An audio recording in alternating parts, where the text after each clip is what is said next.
we can predict with 88% confidence whether that relationship is going to end in divorce or they'll stay together. John Gottman, the world-renowned scholar on marriage, discovered this stunning thing, is that the couples had 5 positives to 1 negative.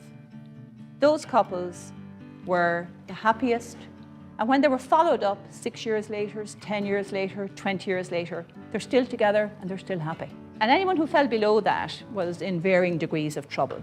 So that was what it required to be happy in a marriage. 5 positives to 1 negative.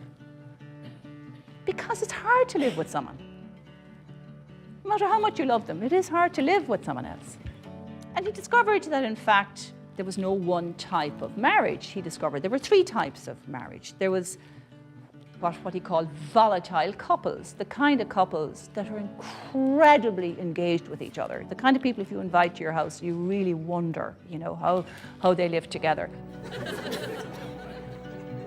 Constantly interrupting each other, constantly contradicting each other, hugely engaged with each other, hugely, right? Everything was like life and death. And these were couples who could be fantastically happy together, or they could be on the point of killing each other, right?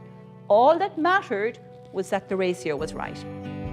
Stan and Eileen describe themselves as a volatile couple, yet they've managed to stay happily together because they maintained that crucial ratio of positive to negative.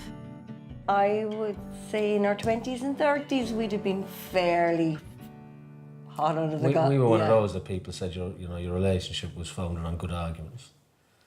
We had mighty arguments. We did. Yeah. But it's very different now. Yeah. We reacted very differently to it. Eileen used to give me the silent treatment, and that just drove me bananas. Yeah. And I would say to her, just do not ignore me, Yeah. And then she would say to me, but I can't talk to you when you're shouting. And of course, I'd only be shouting because she's giving me the silent treatment in my head. Well, but over a long period of time, and I accepted in the end that I would fly off the handle pretty quickly, and you can communicate in a different way. And Eileen, eventually, after 29 and a half years. Hey. Accepted that I found the silent treatment. And maybe that's really a good illustration, I think, of that growing apart or growing up together. It could have been very easy for us to get to a point where I would say, well, you know what, I can't deal with the silent treatment anymore. And Eileen saying to me, well, I can't do it any other way. Or she's saying to me, I'd prefer if you didn't shout at me. And me saying, I can't do it any other way. Whereas we both kind of said, okay, we can at least try and do it a different way. And it takes time. And bloody hell it does. I mean, we rarely argue now. And that's more because of me than Eileen, I would say, because Eileen was always quite calm.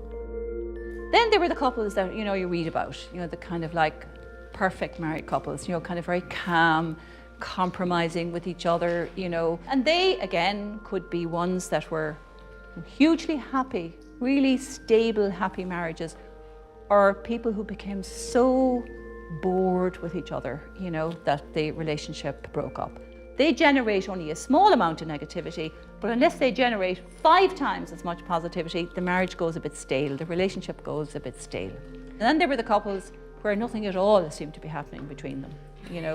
It was what were called the mom and pop type marriages. They never disagreed at all. They didn't seem to know how to disagree with each other.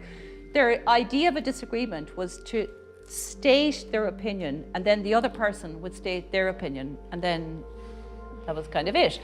And because they generated no negativity, they had to generate virtually no positivity either, I often think actually, traditionally, a lot of Irish marriages were kind of like that. They kind of left each other alone, really, and it was fine. But unfortunately, if they got into any kind of trouble, like if one of them kind of felt that maybe I want to do something different with my life, or I want my mother to come and stay, or, there was something, and the other didn't want it, it's like they didn't know what to do, and they broke up, or they were desperately unhappy. So I'm giving these examples to make the point. If there is a lot of negativity in your life for one reason or another, it doesn't mean you can't flourish. It doesn't mean you can't be at your best. It just means you've got to ramp up the positivity to keep it at a minimum of 3 to 1. That'll keep you out of trouble. And if you can get it above 3 to 1, all the better.